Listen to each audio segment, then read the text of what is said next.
Well. Arekta Bangla, another new Bengali movie that we feel obligated to talk about on the channel, including the reshare of Mayanagar Once Upon a Time in Calcutta.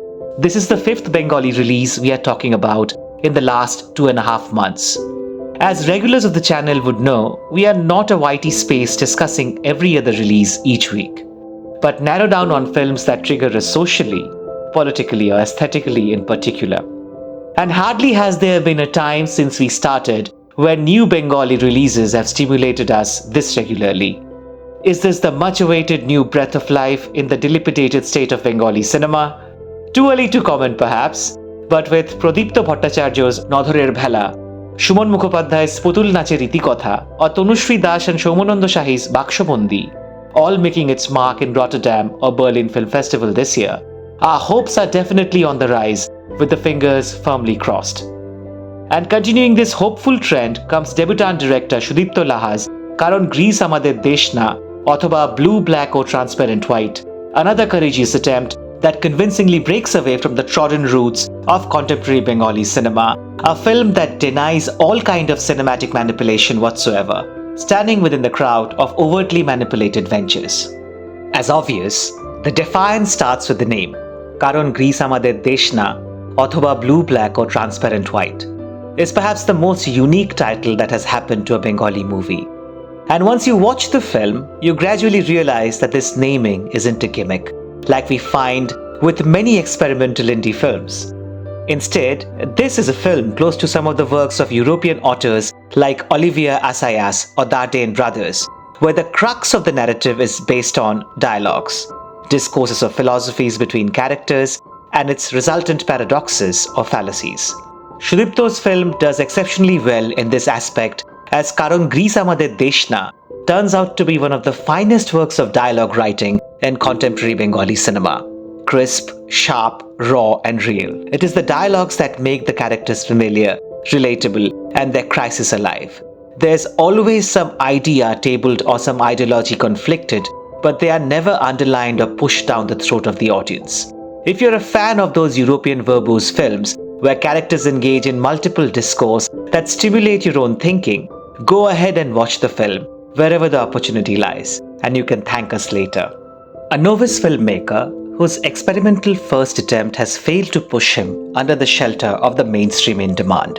A working woman whose husband stays apart for long and is only interested in her career growth.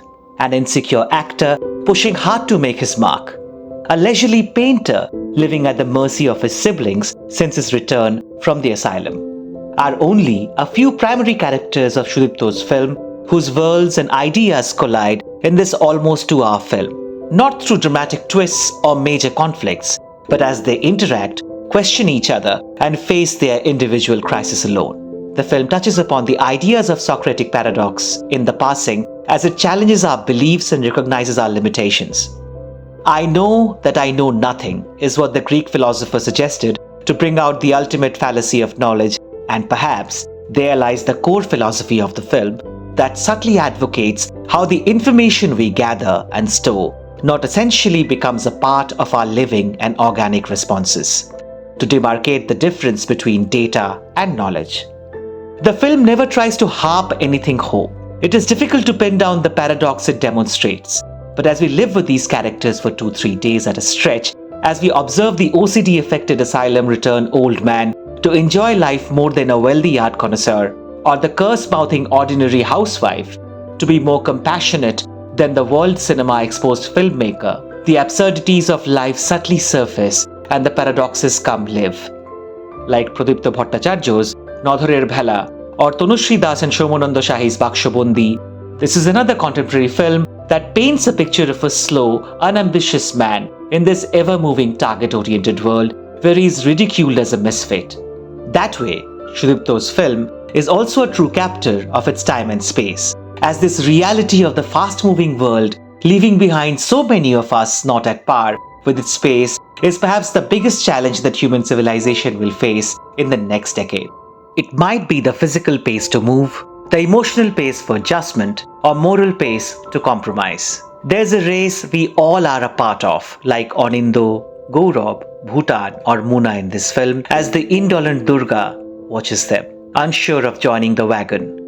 Kamaleshwar Mukherjee as Durga is excellent. His thoughtful dialogue delivery, deadpan comic timing, and that typical defensive laughter when mocked at makes Durga one of the most interesting characters in Bengali cinema in the recent past.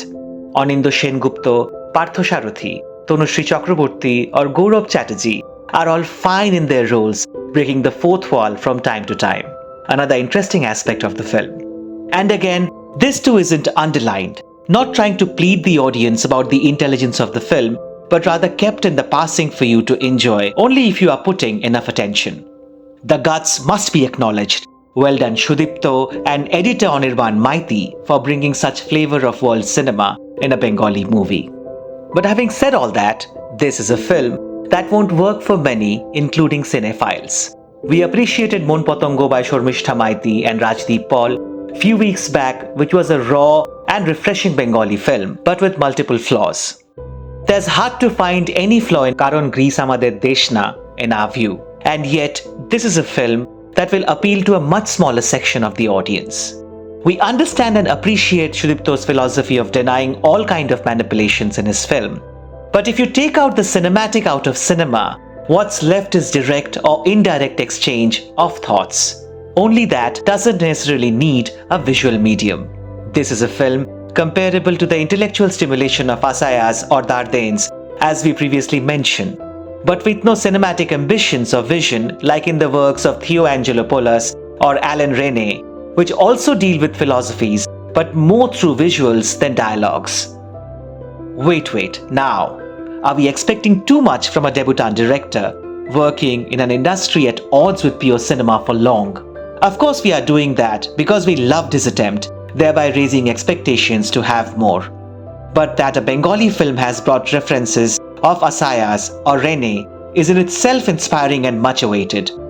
While we write this essay, the film is running few shows in Kolkata, but we are not sure the shows will continue by the time the video gets posted.